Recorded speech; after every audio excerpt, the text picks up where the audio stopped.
अस्सलाम वालेकुम। मेरा नाम अदील ख्वाजा है और आज मैं आपसे स्टॉक मार्केट की जो सिचुएशन है उसके ऊपर मैं आपसे बात करूंगा। देखें, अभी राइट नाउ जो ईरान और यूएस का कॉन्फ्लिक्ट है वो सब आपके सामने ही है, लेकिन हमारी मार्केट के ऊपर जो इम्पैक्ट हम एक्सपेक्ट कर रहे थे कि मंडे को शायद वो मार्केट रिएक्ट करेगी, वो एग्जैक्टली उसी तरह से मार्केट ने रिएक्ट किया है। मेरा यहाँ पे स्टांस ये है, मेरी यहाँ पे एडवाइस आप लोगों से ये होगी कि अभी मार्केट में सिर्फ और सिर्फ पैनिक सेलिंग चल रही है। देखें, जो हमारे ऊपर इम्पैक्ट है वो मेनली ऑयल प्राइसेस के ऊपर जाने का इम्पैक्ट है, क्योंकि हम ऑयल इंपोर्ट डिपेंडेंट कंट्री हैं, तो ऑब्वियसली इसका इम्पैक्ट हमारे पास आता है।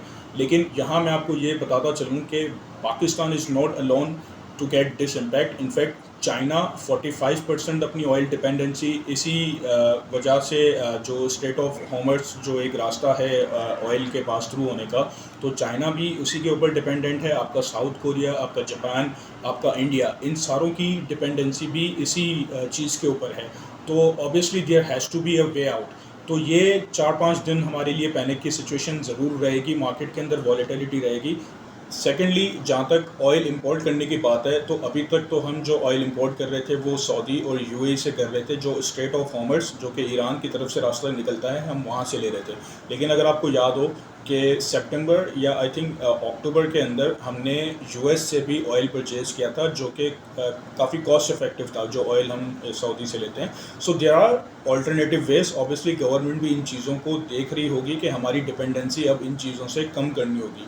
देखिए, आपका भी जो पैनिक है वो जवाब उसका भी बनता है, क्योंकि आपने अगर 1 करोड़ रुपए की इन्वेस्टमेंट की है और आज शायद आपको जो वैल्यू नज़र आ रही होगी वो 85 लाख टू 90 लाख के आसपास होगी।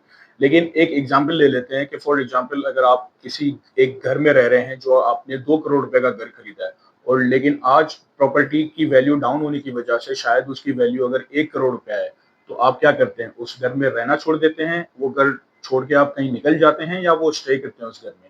सो एग्जैक्टली अभी स्टॉक मार्केट की सिचुएशन भी इस तरह है। तो अगर आपने कोई शेयर्स बाय किए हैं या कोई नंबर ऑफ यूनिट्स आपने जितने भी बाय किए हैं, तो उसकी वैल्यू वहीं की वहीं है।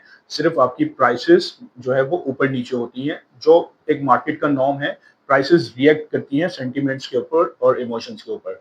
तो हमने जब साल के स्टार्ट में जब एक मार्केट का आउटलुक हमने आपको दिया था, तो उसमें हमने आपको रिस्क भी बताए थे, और उनमें से जियोपॉलिटिकल टेंशन जो रिस्क था वो सबसे प्राइमरी फैक्टर था।